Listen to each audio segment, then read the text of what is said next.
Hello, welcome to your peer advising here at the university.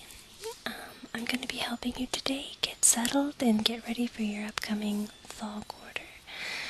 We're going to be talking about your payment plans, your number of units that you'll be carrying, class schedule, and I have a couple of little things that I'd like to give to you as my personal gift to help you get started.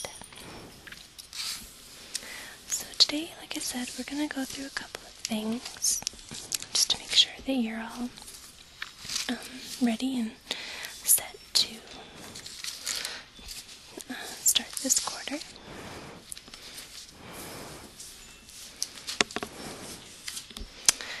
So if I could just get your name one more time. Okay. Just want to make sure I have it right on here. And all that. Okay. So, first thing I want to ask you is why this major? You've picked animal health science, the veterinary option. Why did you pick this? Just curiosity. Okay. Okay, well that's a very good reason, you know. Sometimes our own personal pets inspire us to want to do better things in the world, and I like that answer. Some people come in and say, "Oh, I just want to do it because of the money and stuff," and I'm glad that people realize that there's more to it than just money in this. It's actually a very rewarding field. You get to heal pets, make them feel better, and it's very personally rewarding at the end of the day. So, let me ask you a few questions about your class schedule. Classes run Monday through Friday, but most classes are set up into Monday, Wednesday, Friday, or Tuesday, Thursday. Now, do you prefer? Are you going to work? Are you planning on going to school 5 days a week, or do you want to only go a couple of days out of the week? Okay, Monday, Wednesday, Friday. Okay, so we'll have that set up. Now, I want to talk to you about, well, first of all, let me tell you that choosing Monday, Wednesday, Friday was actually a very good idea because, that still leaves you Saturday and Sunday for your homework, for work, or, to party or something. But it'll leave you Tuesday and Thursday to do any assignments during the week, or you can work, or if you have an event that you're going to, you can take care of those on those days too. So what we'll do when we select your classes is we'll make sure that we pick only Monday, Wednesday, Friday classes. Okay? Great. Now one of the things I want to talk to you about, actually there's two things that we need to cover. One is whether or not you will be applying for financial aid, and the other is the number of units that you're going to carry for the quarter. Now, the number of units you carry will affect the financial aid. So let me just ask you first, are you planning on applying for any kind of financial aid to attend the university? Yes, okay. So I'm going to mark this in here, that yes, you were planning on it. Okay, now, before I talk to you about the units, I'm going to tell you about the different types of financial aid that are available to you. We have what are called grants, and basically what that means is you get a certain amount of money and you don't have to pay it back. It's just given to you to use for your education. If you qualify for any grants, they'll come directly to the school. The school will take out the amount of money that they need, and then any leftover money will be distributed to you for books or for, gas money or anything you need. There's also the loan option. Now, there are two types of loans that we offer through our university. One loan type is we distribute the money each quarter. When the payment comes due, we distribute the money, and you don't have to start paying back on the first type of loan until 6 months after you graduate.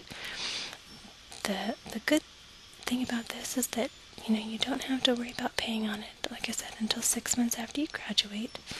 But the one downside to this loan is that the interest rate is a little bit higher, and it will accrue quarterly.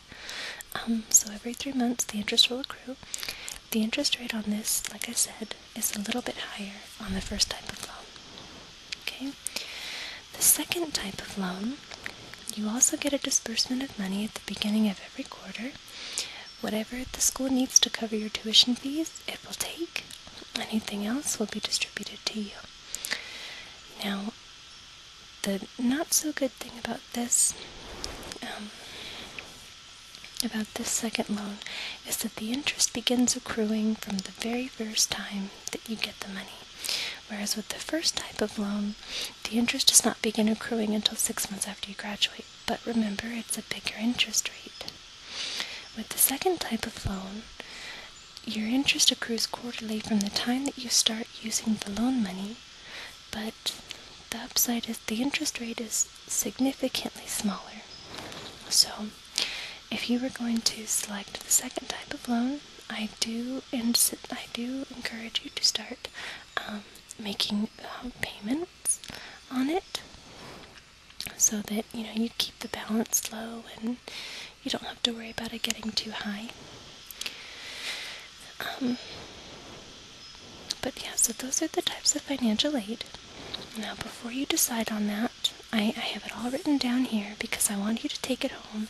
Think about it. Think about what you're going to do, if you're going to work or not. And, you can decide then.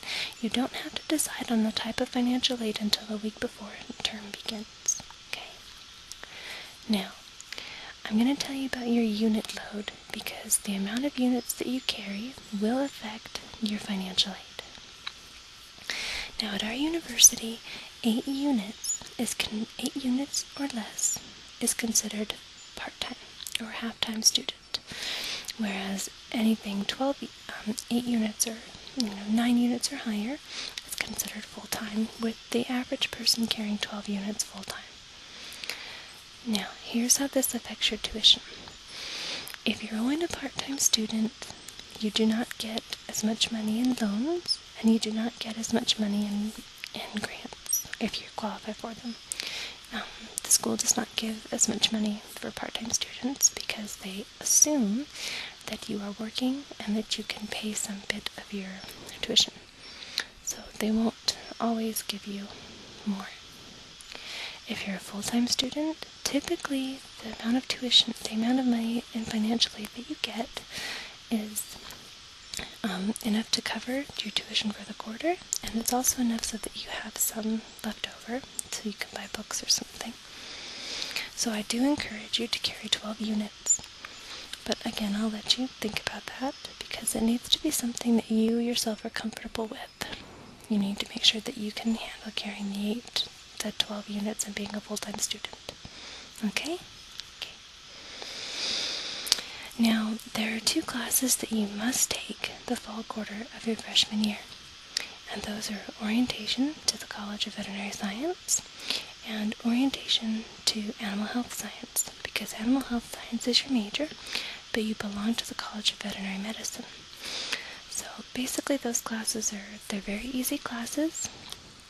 You just go into them, you learn about the different options inside the college and inside your major. Things that you can do with your major, different fields you can go into, and so on. So those are 2 classes that you must take, putting a star next to them. As a freshman, an incoming freshman, you are already pre-registered to take those 2 classes. So you already have 3 units, okay? Now, you mentioned that you wanted to go business track, which means that you're going to be focusing more on the business side of the veterinary practice. That's perfectly fine. It's actually a very good idea because veterinary practices often want to hire people with a little bit of a business background because, you might not always be taking the dog's temperature. You might need to do some accounting. If that's what they need, it's a good job. So, it's a good thing you selected the business track. I've written some classes down here that you you should probably look into taking Principles of Microeconomics. I know it sounds scary. It's not too bad. I took the class. I got an A. It's perfectly fine. Animal diseases and pathology. That's another important one. It'll kind of get your feet wet into the different diseases that the animals can carry and pick up. And also feeds and feeding. I selected that one for you because you did specify that you wanted to work in large animal, or that you were more inclined to go towards large animal. So I figured feeds and feeding, that class is like a nutrition class. Basically, it teaches you about the carb content, protein content, sugar, all that stuff. It's a nutrition class. That'll help get your feet wet with nutrition because you'll have a couple other classes that are focused solely on feeding, on nutrition values and nutritional content of foods. So this feeds and feeding class will be a great introductory course. Okay? Now, with the schedule that I lined out for you, you have 13 units. So you're already a full-time student, and you'll qualify for the most amount of money from your grants or your loans. Now, please understand that you do not have to take this schedule. The only two classes in this list that I have made up for you that you're required to take are the Orientation to the College of Veterinary Medicine and Orientation to the College of Animal Health Science. Okay? So, those are the only two classes you're required to take. The other three that I outlined here for you are optional. You can choose other classes if you would prefer. Okay? The other nice thing is all these classes are only Monday, Wednesday, and Friday. And they all go from 8 a.m. to about 1 p.m. So you should be done with school no later than 1 o'clock every day. Okay? This is going to go home with you so that you can review it, take a look at it, go over it. If you want to make changes, perfectly fine. The other thing that's going to go home with you is this course catalog.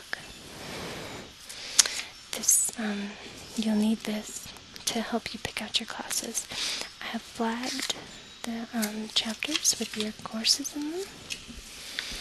If you stay with the first flag that I made for you, this will tell you all the classes that are in your major that you can take. You need a total of 180 units to graduate.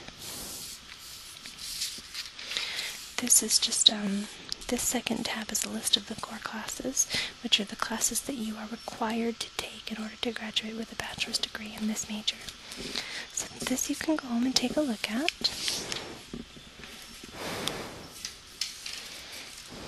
So I'll be sending this home with you. Now, I like to make sure that all freshmen have a very nice transition from high school to college or from junior college to full-time university. So I'd like to give a couple of things to you guys. The first thing I'll be giving you is the Bible to our major. We have a running joke that this is our Bible or our Webster's. Don't let this book intimidate you. It's very, very, very useful. Covers everything that you could possibly want to know, from laws, regulations, and ethics to different types of animal handling and restraint. It has lots of pictures, so you can, visual go off of these things. They also have taking a patient's history and physical examination, which is required. There's a chapter on animal behaviors. Chapter on parasitology. You will have an entire class on animal parasitology, so by taking this book and kind of looking through the chapter, you'll give yourself a heads up on it. Diagnostic imaging, which is your x-ray. I have a special book just for that class for you.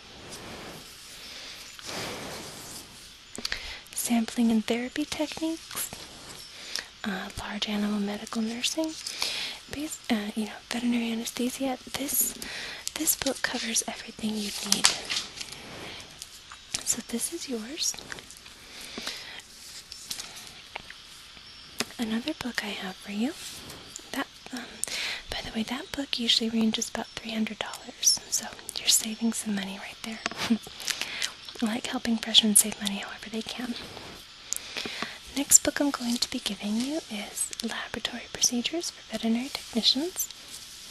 Okay, this book comes in really useful. Has chapters on diagnostic microbiology, different types of bacteria.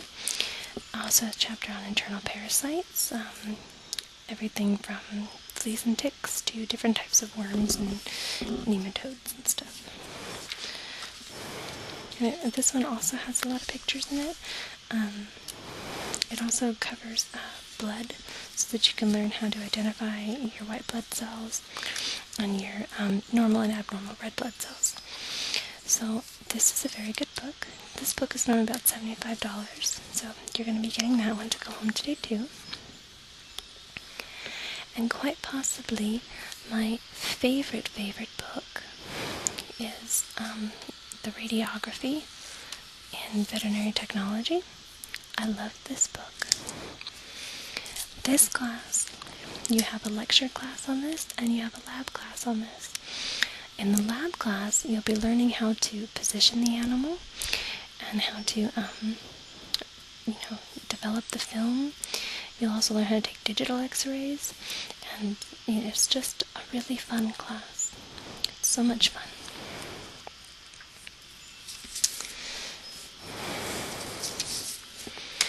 This was a worksheet. You'll learn just how everything happens inside the x-ray tube, how the cathode fires at the anode, and it bounces down off the target, down through the filter, and sends out the x-rays to, burn the image onto the cassette. And you'll learn all about this stuff. It's actually very, very interesting. The reason this is my favorite book is because not only does it tell you about all the different types of, the hazards, but the benefits of x-rays, but it also shows you different ways and different techniques of x-raying the small animals. For example, a small animal forelimb.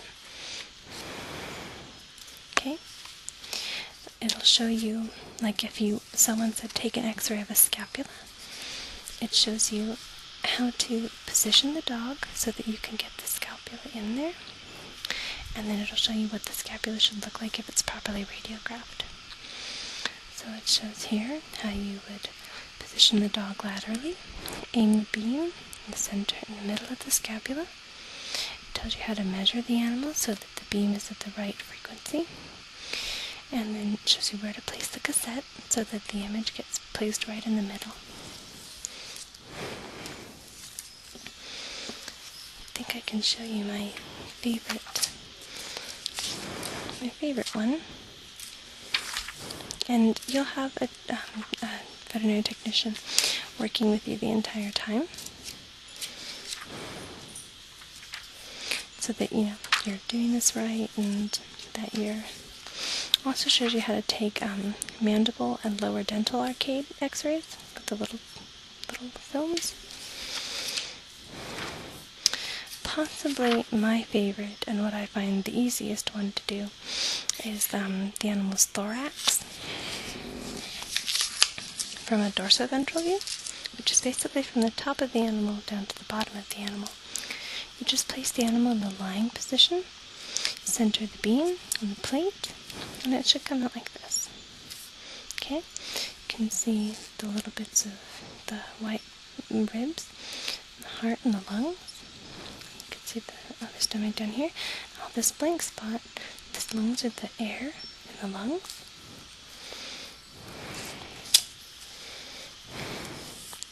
It's a very good book. It's really good to have, and you'll be taking this home with you as well. We want you guys to be as prepared as possible, because we do know that this can be a very stressful time a bit of a shock for some students. So we just want to make sure that you have every opportunity to ask us for help. You can come find me, your peer advisor. I will make sure that you go home today with my phone number, email address, your Facebook account, you name it, and I'll give it to you so that you can contact me at any time. If you have any questions about a schedule or anything like that, or about a class, whether or not you should take it, you can always ask me. You can come to me during any time of the quarter, and I can help you set up your schedule for the coming quarter, or you can ask me questions, and I can tutor you. Whatever works best for you. I want to make sure that you have a very good time at school, and that you really take this time to learn and love the profession of veterinary medicine.